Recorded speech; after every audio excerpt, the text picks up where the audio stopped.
Parshas Va'era, we are going to talk about miracles. Now, there are big miracles that we witness all the time, and then there's all those little miracles that we don't even realize are miracles. This parsha talks about the first 7 makos, and it's really beautiful to see how these makos can teach us to be better people, and in the process, we witness miracles occurring along the way. So this was something very beautiful that I learned from Rabbi Y.Y. Jacobson in a lesson that he taught.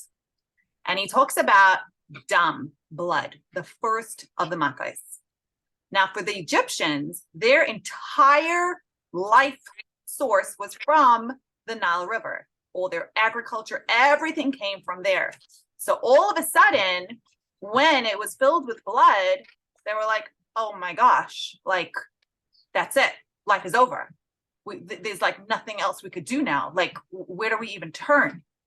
But with us, when we know whether it's money, whether it's wisdom, whatever gifts we have, whatever blessings we have in our lives, where is it from? We all know that it's from Hashem. Hashem is the source of all the miracles in our lives, of all the things that sustain us. So when something does go wrong and maybe we're not getting as much as we're used to, instead of looking at ourselves or other people, we can say, you know what? Everything is from Hashem. And I guess right now I'm not meant to be having it, but Eretz Hashem, he will give it to me when I need it. Obviously, this is not coming my way right now, but it's all from him. And it keeps us in check. Because if we're really, really good at something, it's really easy to look at ourselves and be like, wow, I'm so great. I'm so amazing. But really, who is the source of this greatness? Hashem. Frogs. The frogs in science are a cold-blooded animal. When they have babies, they lay their eggs in the water and they leave their eggs. And for frogs that live on land, they lay their eggs in like muddy areas, like wet, muddy areas. They lay their eggs and they leave them. What does this show us? It shows us apathy and detachment and coldness. For a mother to just leave her babies, that's a pretty scary sign of a frog. But that's normal, that's nature, that's the way they live. But when we find ourselves not caring and feeling that apathy and feeling that detachment, that is a sign that something is wrong, that we need to get support, we need to get help, and we need to figure out where this apathy is coming from, because it's a very, very dangerous thing to have. Lice. What do lice do? Lice suck blood from the skin. Yes, sounds really gross. Life is a blood source. It provides us with life. And when they're sucking this out, it's actually, when you think of human nature, what is like the most, the closest to, let's say, no energy, no vitality, sucking the blood out? Reb Aaron of Karlin said, what depression can do, no sin can do. And that is what life signifies. It signifies depression. When a person gets to a place where there's just no vitality, no energy, no joy, no life force, it's not an avera, of course not, but it's something that has to be dealt with. So whether it's happening to you, whether it's happening to someone you know, it's something that doesn't just go away by itself.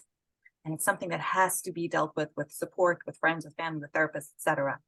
All these things, you're going to see how they all come tying together very soon. The wild animals were running all over the place, wreaking havoc all over Mitzrayim. And this signifies people who will do anything to achieve their goals. They will knock you over.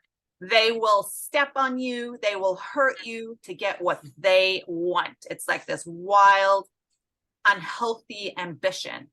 Someone wants to be a millionaire. They will do whatever it takes to get what it is that they want to do. And Yes, ambition is so healthy. It's so good to want things. But when we see this makkah, it reminds us that along this path, we have to be refined. We have to be decent human beings and live our lives in a very respectful manner. The death of the domestic animals, they just started dying. It was very interesting. This signifies unhealthy compassion. What does that mean? What is compassion? Compassion is where you see another person's struggles and you put your hand out.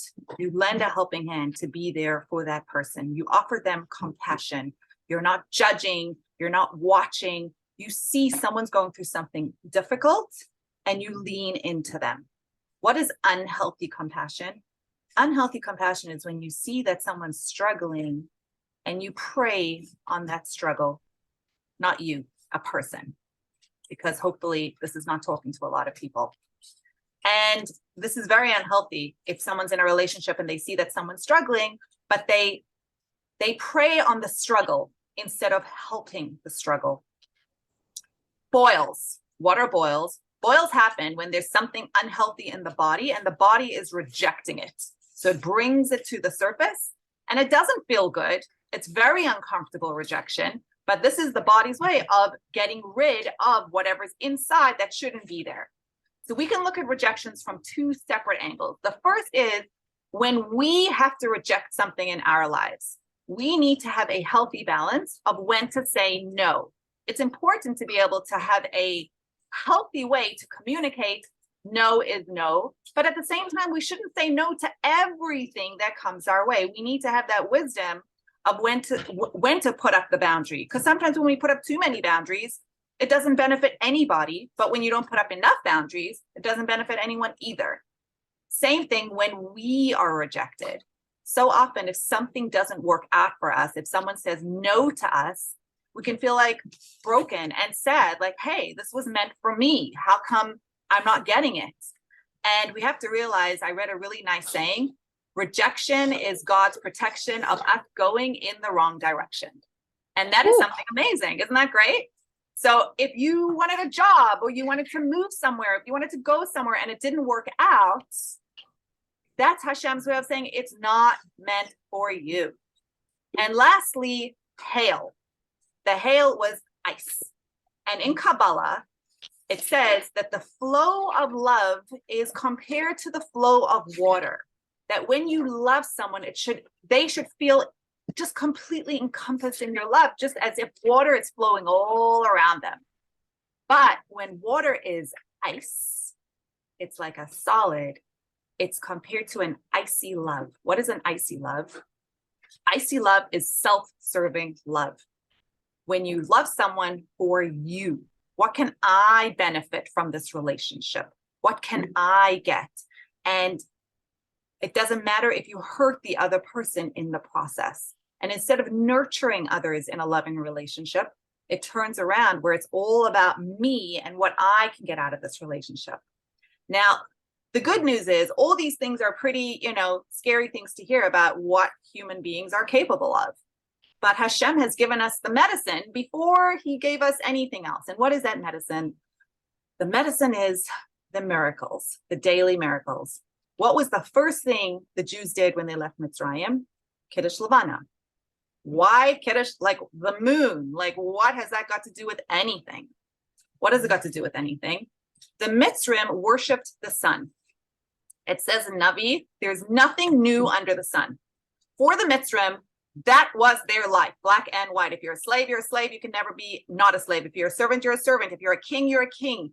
There's no growth. There's no going down. This is where you're at. What do the Jews do? What's the difference between the sun and the moon? The moon waxes and the moon wanes. And Hashem is telling us, I have faith in you. There are going to be times in your life that maybe you are not at your best, but you can change. Miracles happen. You can work on yourself. I will send all the right people into your life to be there for you, to help you, to support you. You just need to open your eyes and see that they are there. You need to open your eyes and reach out when you need help. Don't be afraid to look at yourself and say, oh gosh, this is an unhealthy behavior. I need to change. And if you can't change by yourself, Hashem has put everything there in front of us. It's there.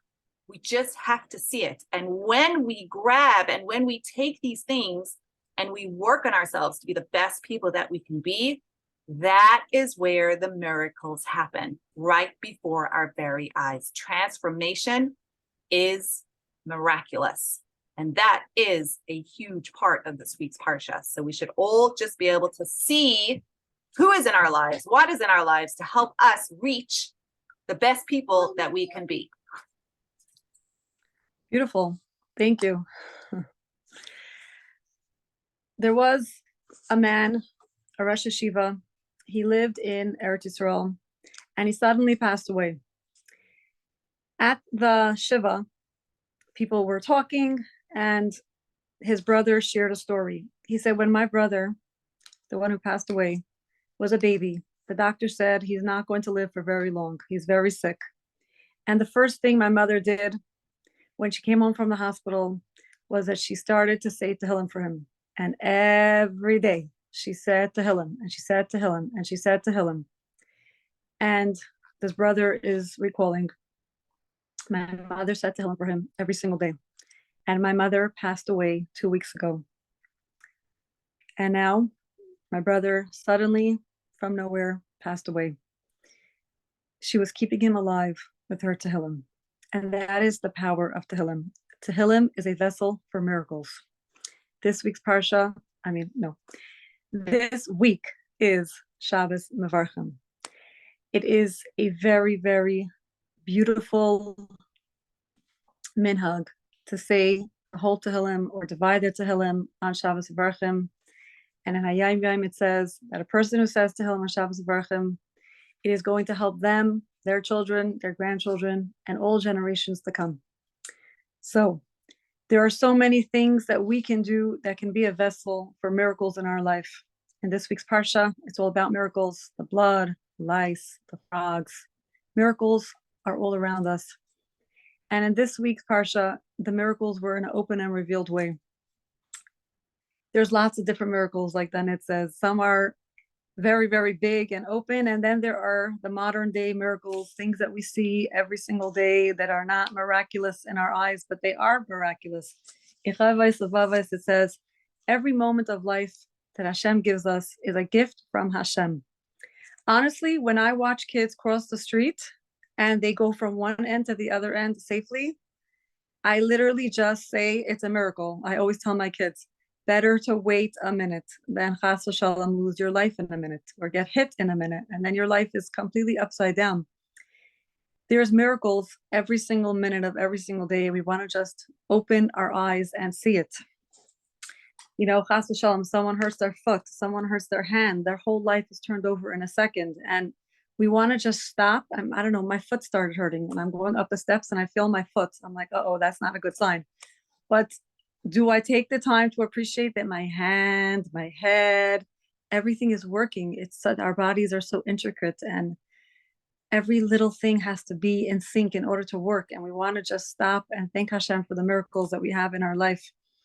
Every minute, every second. I just see kids on electric scooters and I'm like, I literally say to home for them, like they should get home safe, because every minute of every day, there is so many things that can happen. And we want to just thank Hashem that, you know, one day you send everyone to school and the next day, chas v'shalom, 3 kids are sick and then everything is upside down. So the miracles do not have to be, you know, splitting of seas or waters turning into blood for us to appreciate. We want to just be able to open our eyes and see the miracles that we have all around us. In this week's Parsha, it talks about Moshe and Aaron. And in the Chumash, it says that they are the sons of Amram and Yocheved. Then it goes on to say that Moshe is the son of Kahas, who's the son of Levy, who's the son of Yaakov. Why does it have to go through the whole thing and detail by detail who they are the son of? And the reason is because Hashem is trying to show us Moshe was human. He was born to human. He wasn't some miraculous superstar. He was a regular person who rose to greatness. And although we will never be like Moshe, we aspire and we are encouraged to be like Moshe and rise to greatness in our own way. And they're not superheroes, they're human, mortal beings. And we all have the capability and the power to work on our shortcomings, work on ourselves, and be the person, reach our fullest potential. One small, that was from Chabad.org. I saw a really nice clip that was going around, something that it's very powerful and easy to implement and can help us with our thoughts and achieving greatness. And it's basically, there's this man in the clip and he's saying about our minds, that our mind does not know how to concentrate on a negative thought. So he says, if I tell you don't look at the elephant, what's the first thing you're going to do? Look at the elephant. A skier knows if someone tells them don't look at the trees, they're going to bump into the tree. What do you need to tell them? Follow the path, follow the path, follow the path. So instead of telling yourself what you shouldn't do, tell yourself what you should do. So you can focus on what you should be doing. You can focus on the good in your life, what you want to accomplish, as opposed to constantly focusing on the negative or telling yourself what you shouldn't do and how you shouldn't say and how you shouldn't act. It's like, I remember I was in the ice cream store once and the father kept telling the kid, I can't remember the exact story, like, don't do that, don't jump, don't that. And I was thinking, just tell him what you want him to do. Sit nicely, eat the ice cream. Like, we're giving directions of what we shouldn't do. Let's give directions to ourselves, to our children, to everyone around us of what we should be doing, and focus on the good in our life, and focus on the miracles in our life, and focus on all the things that are good. And the more we focus on the good, the more good we will see.